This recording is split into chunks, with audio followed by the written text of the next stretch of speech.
ఆ జిల్లాలో ఆయన సీనియర్ రాజకీయ నాయకుడు. అభిమానులంతా పెద్దాయన అని పిలుచుకునే ఆ నేత ఇప్పుడు భవిష్యత్తు రాజకీయాల కోసం పక్క పార్టీల వైపు చూస్తున్నారని టాక్ నడుస్తోంది. ప్లాన్ ఏ, ప్లాన్ బి అంటూ పెట్టుకొని మళ్లీ పాలిటిక్స్లో చక్రం తిప్పాలని పావులు కదుపుతున్నారట. ఇంతకు ఆ సీనియర్ లీడర్ ఎవరు?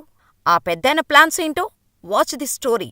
ఉమ్మడి ప్రకాశం జిల్లాలో మోస్ట్ సీనియర్ పొలిటీషియన్ కరణం బలరామకృష్ణమూర్తి. సుమారు 40 సంవత్సరాలుగా రాజకీయాల్లో ఉన్న సీనియర్ నాయకుడు. టీడీపీతో ప్రస్థానం ప్రారంభించిన కరణం బలరాం అంతకుముందు కాంగ్రెస్లోనూ పనిచేశారు. ఆ తర్వాత సుదీర్ఘకాలం టీడీపీ తరపున అద్దంకి నియోజకవర్గం నుంచి విజయం సాధించి రాజకీయంగా చక్రం తిప్పారు. 2014లో జరిగిన ఎన్నికల్లో చీరాల నుంచి టీడీపీ టికెట్టుపై విజయం సాధించి వైసీపీ పంచన చేరిపోయారు. అప్పట్లో కరణం బలరాంని వైసీపీలోకి తీసుకువెళ్ళింది మాజీ మంత్రి బాలినేని శ్రీనివాస్రెడ్డి. ఇప్పుడు బాలినేని జనసేన పార్టీలో చేరారు.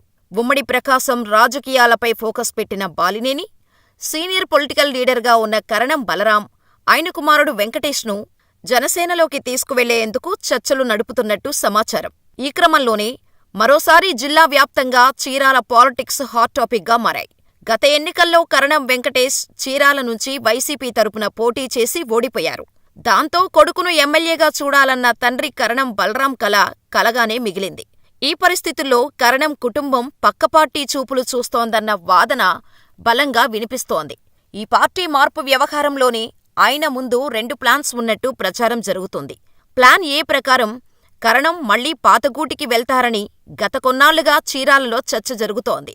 ముందు బలరామకృష్ణమూర్తి టీడీపీలో చేరి ఆ తర్వాత నెమ్మదిగా తన కుమారుడిని తీసుకొస్తారన్న చర్చ జోరందుకుంది. అందుకే ఆయన తన రిజైన్ లెటరును జేబులో పెట్టుకుని తిరుగుతున్నారని వైసీపీ నేతలు గుసగుసలాడుతున్నారు.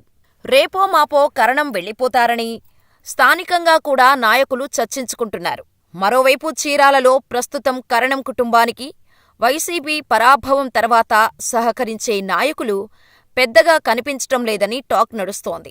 వైసీపీలో ఉన్న నాయకులు కూడా ఆమంచి కృష్ణమోహన్ వైపు మొగ్గు చూపుతున్నారని అనుకుంటున్నారు. ఈ పరిస్థితుల్లోనే ఎంతో కాలం ఇక్కడ ఉండి రాజకీయాలు చేయలేమని నిర్ణయించుకున్న కరణం బలరాం టీడీపీలో చేరి రాజకీయాలను కొనసాగించాలన్న ఉద్దేశంతో ఉన్నారనే వాదనలు వినిపిస్తున్నాయి. కరణం బలరాం వస్తానన్నా తీసుకునేది లేదన్నట్టుగా టీడీపీ వ్యవహారం ఉన్నట్టు రాజకీయ వర్గాల్లో చర్చ జరుగుతోంది. 2 పడవలపై కాలేసిన వారిని ఎట్టి పరిస్థితుల్లోనూ తీసుకోకూడదని చంద్రబాబు, కరణం బలరాం సన్నిహితులతో అన్నట్టు చెబుతున్నారు. నిజంగానే చంద్రబాబు ఆ తరహా నిర్ణయం తీసుకుంటే బలరామకృష్ణమూర్తి టీడీపీలో చేరే ప్రయత్నాలు వృథానే అని రాజకీయ విశ్లేషకులు అభిప్రాయపడుతున్నారు. మరోవైపు రాజకీయాల్లో శాశ్వత శత్రువులు, శాశ్వత మిత్రులు లేనట్టే కరణం బలరాముని పార్టీలో చేర్చుకున్నా ఆశ్చర్యపడాల్సిన అవసరం లేదని మరికొందరు అంటున్నారు. ఈ ఊహించని పరిస్థితుల్లో బలరాం ప్లాన్ ఏ బెడిసికొట్టి టీడీపీలో చేరేందుకు అడ్డంకులు ఎదురైతే ప్లాన్ బి అమలు చేసే ఛాన్స్ ఉన్నట్టు తెలుస్తోంది.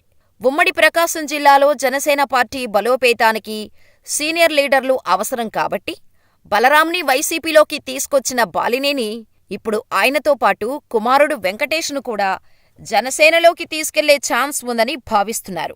బాలినేని సైతం కరణం బలరాం కుటుంబంతో చర్చలు జరుపుతున్నారని టాక్ ఉంది. ఇక ఇటీవల బాపట్ల జిల్లా వైసీపీ అధ్యక్షుడిగా కరణం వెంకటేష్ని నియమించారు.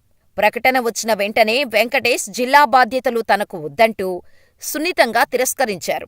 దాంతో మళ్లీ కొత్త జాబితాలో మాజీ మంత్రి మేరుగు నాగార్జునను బాపట్ల జిల్లా వైసీపీ అధ్యక్షుడిగా నియమించారు. ఈ వ్యవహారం కూడా కరణం ఫ్యామిలీ పార్టీ మారుతారనే ప్రచారానికి మరింత బలాన్ని చేకూరుస్తోంది. ఇప్పటికే వైసీపీ నుంచి నేతలు వరుసగా వలసబాట పడుతున్న తరుణంలో సీనియర్ లీడర్ అయిన కరణం బలరామకృష్ణమూర్తి ప్లాన్ ఏ ఫాలో అయ్యి తిరిగి టీడీపీలో చేరతారా, బాలినేని అండతో జనసేన తీర్థం పుచ్చుకుంటారా అనే చర్చ జోరందుకుంది.